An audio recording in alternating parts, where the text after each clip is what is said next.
What you're about to see in 5 seconds is the difference in speed between cars racing in the Grand Touring 3 category and those racing in Formula 1. Both are at full throttle. On the Spa circuit, the Grand Touring 3 cars are left behind. A Grand Touring 3 is impressive, but next to a Formula 1, it's just a sporty touring car. Formula 1 is more than a championship. It's the peak of automotive engineering, where billions are spent for fractions of a second. Where engineers struggle to reduce brake temperatures by 0.3 degrees Celsius and drivers train like astronauts. Where design, aerodynamics, and science combine to create the planet's fastest machines. F1 is what you get when you remove all limits on technology, but still require a steering wheel, 4 wheels, and a logo. Everything more powerful on our streets, in car commercials or video games, comes from there.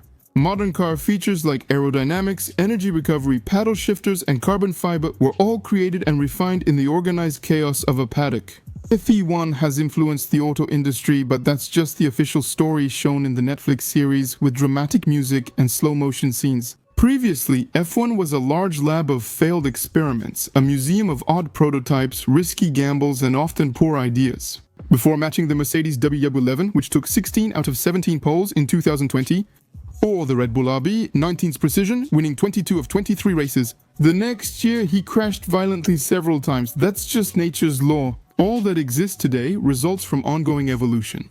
Many see the great white shark as the ocean's boss, but it's not the true ruler.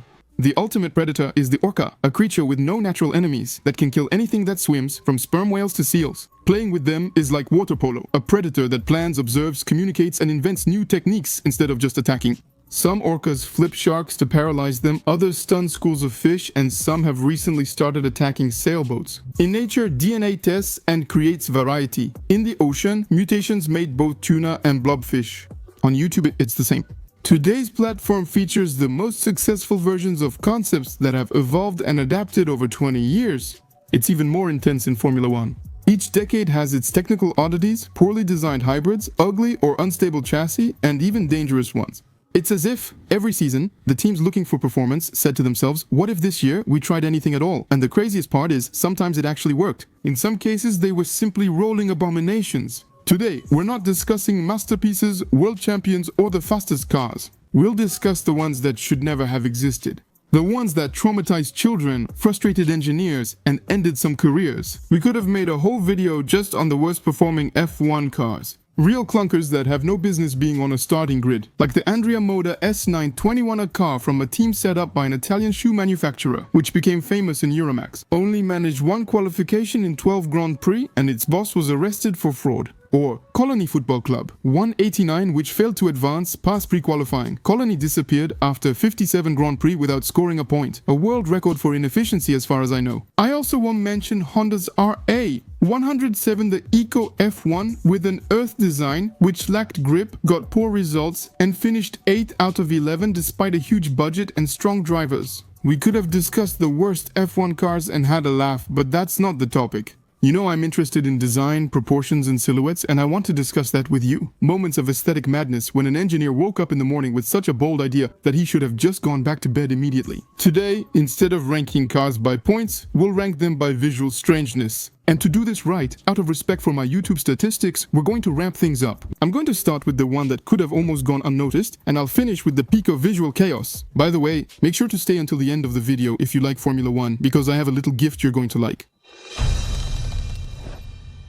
It's 1971, and the F1 teams that season are going all out with the wings, a recent technology that appeared on the tracks in '68. Teams know it keeps cars on the track, but are still testing placement, shape, and size. Back then, without digital wind tunnels or strict aerodynamic rules, it was a free-for-all. On the grid, you'll see the black and gold Lotus 72D and Graham Hill's Brabham BT 34, nicknamed the Lobster Claw because of its 2 separate extensions that surround the nose and make the front look like a lobster claw. First, I want to discuss the real gem of this year, the 71 March 711. When you see this image, you instantly spot what's wrong. The front wing. I mentioned that season, everyone was experimenting. Here, it's just a big tray resembling a small surfboard or ironing board on a rod. Yet, the designers were supposedly experts. Engineers Robin Hurd and Jeff Ferris, who worked with McLaren, Williams and Lotus, created this unlikely style. They wanted a wing that maximizes downforce but still gives the driver good visibility, by designing a centered, clean plane with a precise aerodynamic surface and no visual obstacles. In practice, it gives a Hammerhead shock look.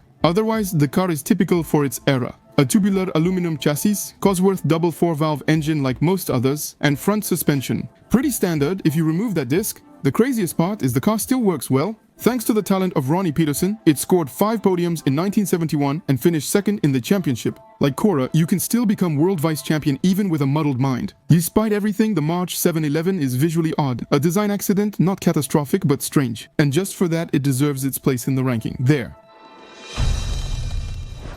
We're raising the weirdness. While the March 711 could almost seem experimental, the Ligier JS5. It's a bit more of an outright absurdity. It's now 1976, 5 seasons on, marking Ligier's Formula 1 debut. It's safe to say that, right from the start, the French team decided to make a statement. The chassis is standard, but the massive air intake above the driver surprises everyone. Well, calling it an air intake is almost too kind. It actually looks like a water heater tank. That thing. The aim is to supply the Matra V12 engine, known for its power and high oxygen demand, with as much fresh air as possible. More air should mean more power, at least officially. Unofficially, it's whispered that Ligier went all out on the size of its airbox to give huge exposure to its main sponsor at the time, the Gitane cigarette brand.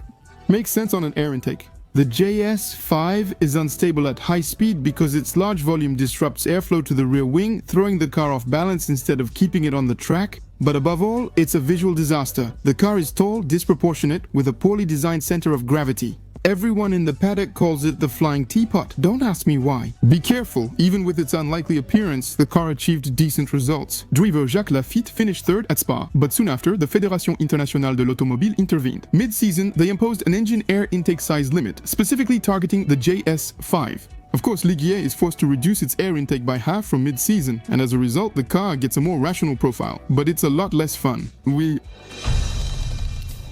We continue our descent into the bazaar with the Ensign N179, but don't be fooled if you look up Ensign N179.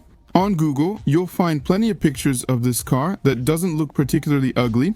The original 1979 version of this car is this one, featuring the innovative front-mounted radiators. So yes, you're going to tell me, there were already radiators in the front in the 60s. Here, Ensign integrated them into the nose, creating a large visible shelf that looks like a microwave was stuck on. It's bulky, rectangular, and massive.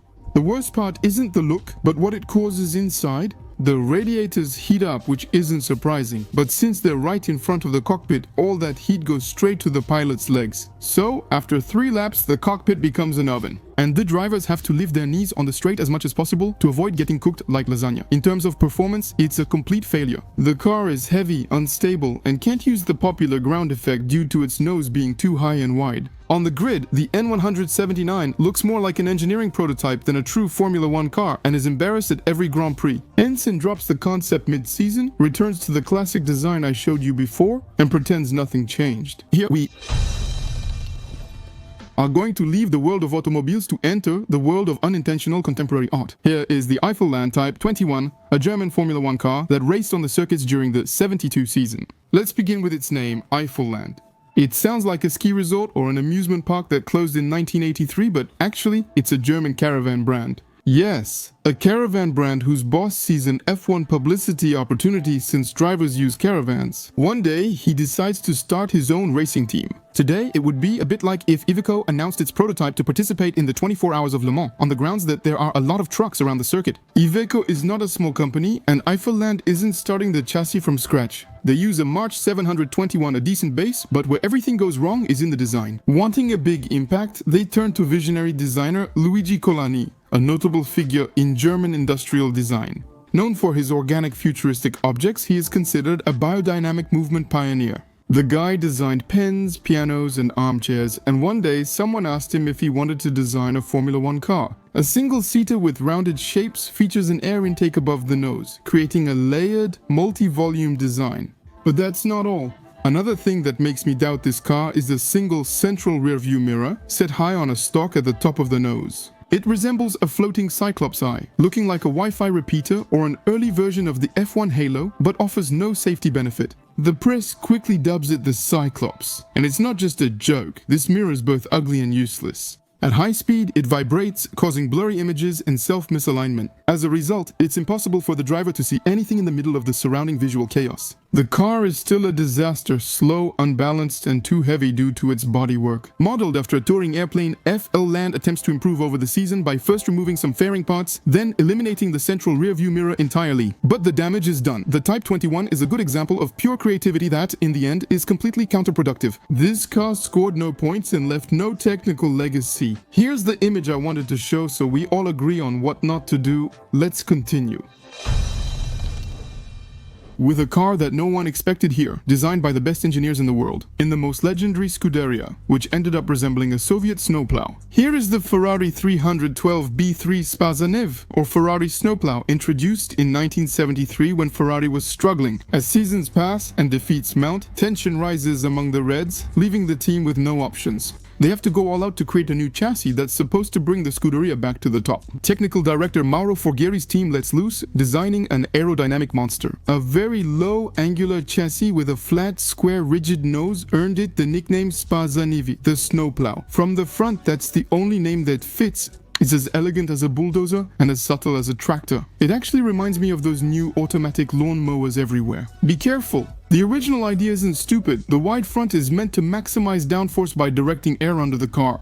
And actually, Ferrari is trying to anticipate the future ground effect before anyone else, except the result is a disaster. The car understeers and bounces in fast corners, affecting the drivers. Jackie X and Claire Egazzoni, not ones to make a fuss, find it dangerous. They say it fails at everything they want. Poor braking, bad handling, no grip, and it's ugly too. Ferrari ended up abandoning this project even before it started in an official race. Mistakes happen to all teams, big or small. That's just how Formula 1 evolves. Some older Formula 1 fans may notice I left out certain cars in this video. The most famous is the Brabham BT46B, the legendary F1 car with a rear fan that sucked it down to the ground. A machine so effective it was banned after one race, and so famous it has its own Lego toy.